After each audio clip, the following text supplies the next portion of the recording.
Hi everyone, welcome back to Biological Imaging. I'm Joe DeGeorgis. Today I'm going to show you how to use a very simple compound microscope. This is an Olympus CH2. It's an older scope, it's probably about 40 years old, but it works really well and I really love this microscope. The power button for the microscope is right here on the front of the scope, and if you flip that on you can see that light is emerging from the base from a light bulb that's built inside the microscope itself. On the right hand side there's a dial that allows you to increase or decrease the power to the light bulb, so the brightness. I'll show you that in a moment. This is our microscope stage where we put our microscope slide, like this prepared slide I have right here. We have 4 microscope objectives on this microscope. We have a 4x, a 10x, a 40x, and a 100x. And the 100x requires oil, and I'll get to that a little bit later. It has 2 oculars or eyepieces. One has been removed because I'm going to place a camera in its place so we can take photographs, but this just slides in and out. And there's a focus knob back here. There's a focus knob for the condenser lens, which we'll get to, and then there's a manipulator on this side to move the slide either forward or backwards or left and right. This here is the control knob that I mentioned that increases or decreases the power on the light source. You can see it's much brighter now than it was, or we can lower it down. These are the eyepieces, and again I've removed this one so we can place a camera in this eyepiece port. These are the microscope objectives.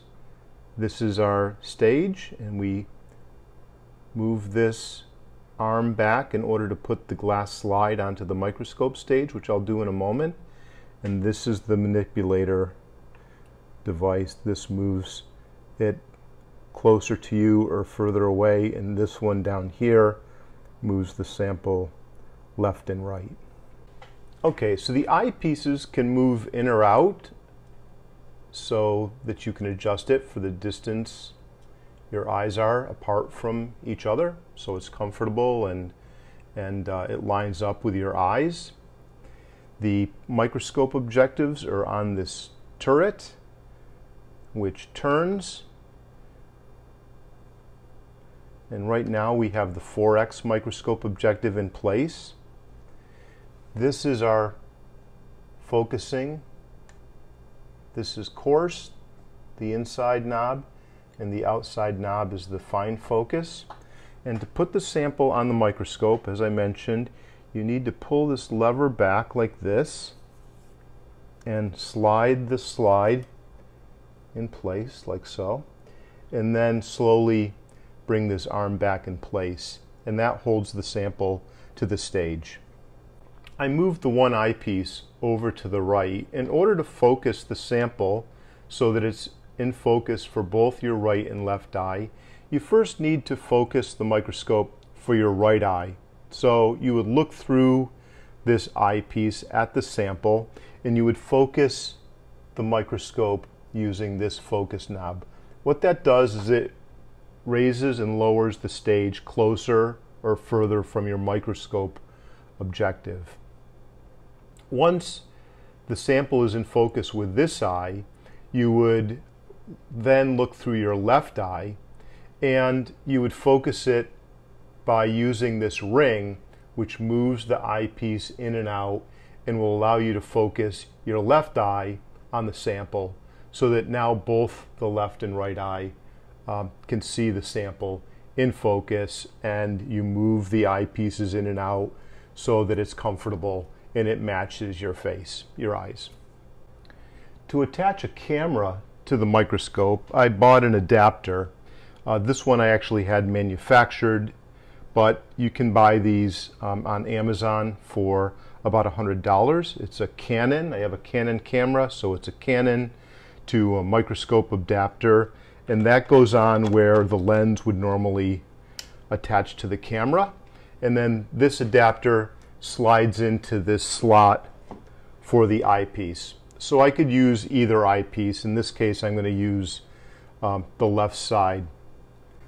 Then we need to attach the camera to the computer so that we can use the Eos Utility software, which comes with Canon. So I plugged in, this is a USB 3.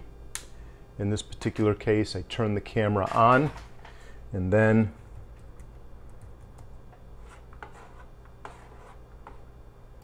I need to open my computer.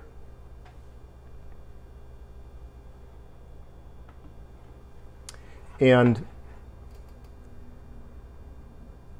this particular camera needs the Eos Utility 3. This is a Canon 5D SR, and I open up the Eos Utility. It recognizes what camera is being used, and then I can open the live view link, and we have our sample. And I'm going to increase the brightness of the bulb a little bit, because I think we'll need that. And then I'm going to perform a white balance, and to do that we go over to this little button here and click on the button and go to the eyedropper, and then say OK to the custom and click on what should be a white surface. And of course, any part of the slide that doesn't have a sample on it should be white. And now I have proper white balance. I can turn off the eyedropper and then close the white balance window. And then I have to find my sample. I think it's just out of focus. Oops.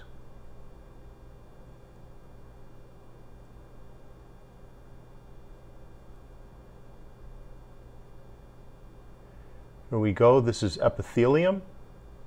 This is with the 4x objective.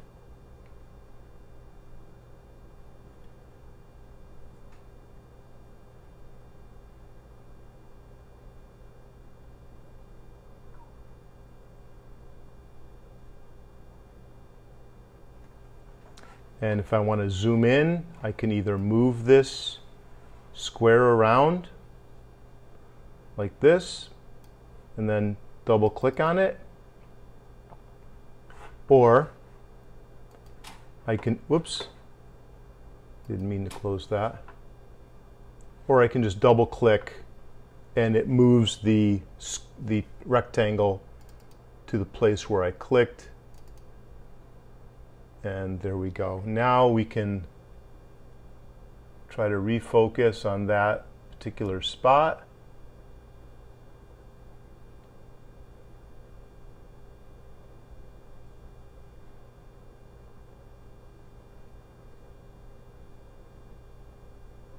Something like that, and then I can close, or I can go back to 1x, and then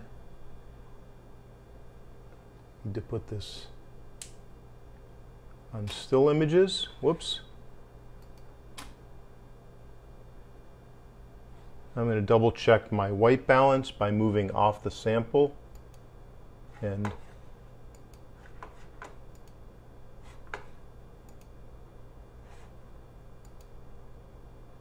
now I can move this back in place and take my photograph by mousing over the trigger. This has a very slow shutter speed, so I'm going to try to increase the light on the sample. Okay, now it's maximum brightness, and my shutter is still a little slow, 1/25 of a second. So I'm going to increase my ISO so I have a better shutter speed. I'm going to go to ISO 400. And now I have a shutter of 1/100, which should work fine for this particular application because the sample's not moving. It's a fixed and stained specimen. But I can see that my white balance changed when I increased the power on the light bulb. When you increase the power, you change the color of the light source. So I'm going to do another white balance by clicking on the side here. I'm going to move my sample off to the side, select the eyedropper tool, and click on something that I know should be white. And now I have proper white balance again. I unclick the eyedropper. I like to close this window and then move my sample back in place. So I'm just going to refocus one more time.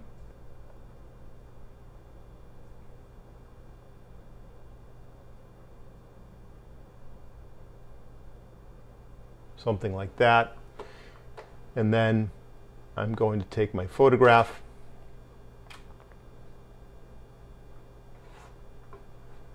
And here's my final image.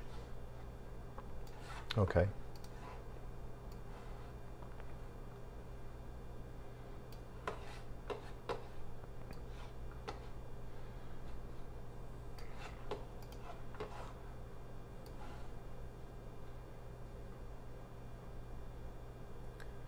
There we go.